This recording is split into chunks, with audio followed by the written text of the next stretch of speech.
नमस्ते फ्रेंड, आप सभी का एक बार फिर से वेलकम।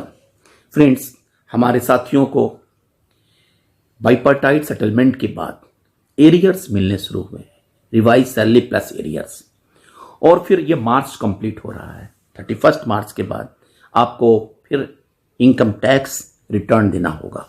अभी जो आपका इनकम टैक्स एक लम्प अमाउंट कटा होगा, लेकिन आपको जो एरियर मिला है वो केवल करंट ईयर का नहीं है, वो प्रीवियस ईयर्स के भी एमोलमेंट्स के आधार पे आपको एरियर दिए गए हैं। सो अगर आप इसको ईयर वाइज बाइफर्केट करें तो you will get benefit in income tax as per section 89(1). और अगर इस सेक्शन में आपको रिलीफ लेना है तो आपको फॉर्म 10E जिसे ऑनलाइन आपको भरना पड़ेगा, ताकि जब रिटर्न आप फाइल करेंगे तो सेक्शन 89(1) में आपको यह बेनिफिट मिलेगा। अब let us assume that you have received arrear in financial year 23-24. The arrears pertain to salaries financial year 2021, 21-22, 22-23 and then अब जैसा कि आपके केस में क्या है, जो हमारे बैंकर साथी के केस में है, वो उसके बारे में मैं बात करता हूं कि उन्हें कैसे कैलकुलेट करना है। Split the gross arrears into 2 parts, November 22 to March 23, that is 1 part, and remaining April 23 to February 24, 2nd part. Now real arrears is only pertaining to November 22 to March 23. Remaining is of the current year income.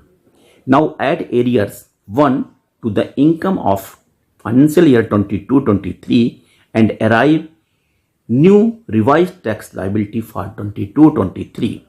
Difference is extra tax on arrears, that is 3. Now arrive total income of financial year 23-24 including arrears 1 plus 2 and find the tax 4.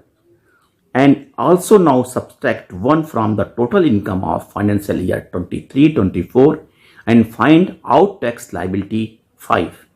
And 5 minus 4 is equal to 6 is extra tax due to the arrears. Now difference between 6 and minus 3 is the tax relief available us under section 89(1). ये friends main कहना है क्या है कि आपने 22-23 के लिए, जिस ईयर के लिए आपको एरियर मिला है, उस साल आप इनकम टैक्स रिटर्न ओपन करें और उसमें जो उसको पोर्शन को ऐड करके, पहले आपने जो दिया है टैक्स, अब इसको जो नया आपका जो टैक्स है उसको ऐड करके, एरियर ऐड करके टैक्स कैलकुलेट करें, और जो एक्स्ट्रा टैक्स आपको देना पड़ेगा वो टैक्स आप नोट कर लें। फायदा इसलिए होता है कि कहीं कहीं आपके स्लैब बढ़ जाते हैं, जैसे लास्ट ईयर में आपने 10% स्लैब में आपने दिया हो और इनकम जोड़ देने के बाद प्रेजेंट करंट ईयर में ये 20% में चला जाए, तो वो 10% में वहाँ आपको फायदा मिलेगा। फिर उसके बाद इस वर्ष भी हो सकता है 10% में ही आप इंक्लूड हो। सो कहने का तात्पर्य यह है कि अपने एरियर्स को ईयर वाइज बाइफर्केट करें और जो टैक्स लायबिलिटी ऑलरेडी पे कर चुके हैं, उसके अलावा जो एरियर के बाद आपका टैक्स लायबिलिटी बढ़ रहा है, उन टैक्स लायबिलिटी को जोड़ लीजिए।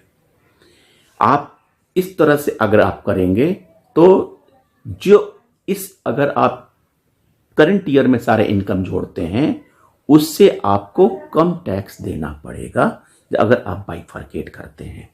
अगर इसके लिए आपको कोई तकलीफ होती है तो आप किसी सीए से, अथवा आप अगर हमें कहेंगे तो मैं किसी कंसल्टेंट का नंबर दे सकता हूं जो आपका टैक्स कंप्लीट करा सकता है नॉमिनल एक्सपेंसेस पे। थैंक यू फ्रेंड्स, नमस्ते।